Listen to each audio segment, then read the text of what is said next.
Bonjour, le front de gauche est en marche, se félicite l'humanité. Et tous vos quotidiens ce lundi soulignent la belle opération de Jean-Luc Mélenchon avec son gigantesque défilé sur la Bastille.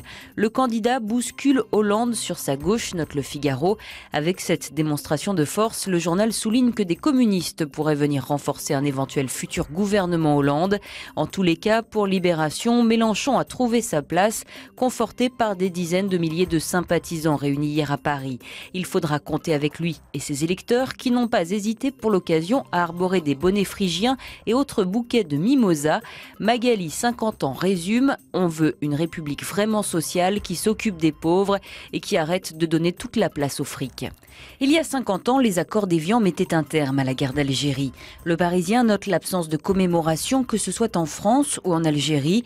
Le journal, lui, a choisi de collecter des souvenirs, ceux de Fatouma, combattante, ou de Michel-Ange, dont la famille Pied-Noir est partie s'exiler à Marseille. Le Parisien donne aussi la parole aux jeunes Algériens. Eux se tournent surtout vers l'avenir et rêvent à une belle situation dans un pays où le taux de chômage explose. Dans Libération, les commentaires sont plus acerbes. La France, vue d'ici, c'est un cœur sec, dit Mohamed Badawi, homme de théâtre algérois. La France a cassé notre culture, dit Salima. Mohamed, lui, relève le mépris de la France et l'absence de pardon pour les crimes commis. Pendant ce temps, ce week-end, les Coptes étaient en deuil, nous dit La Croix. Ils pleuraient leur pape Shenouda. Cette disparition ouvre en Égypte une période d'incertitude dans un pays où les chrétiens sont fragilisés par la montée des islamistes. Les Coptes représentent la plus importante communauté chrétienne dans le monde arabe, explique Le Figaro, qui relate aussi l'inquiétude de la communauté.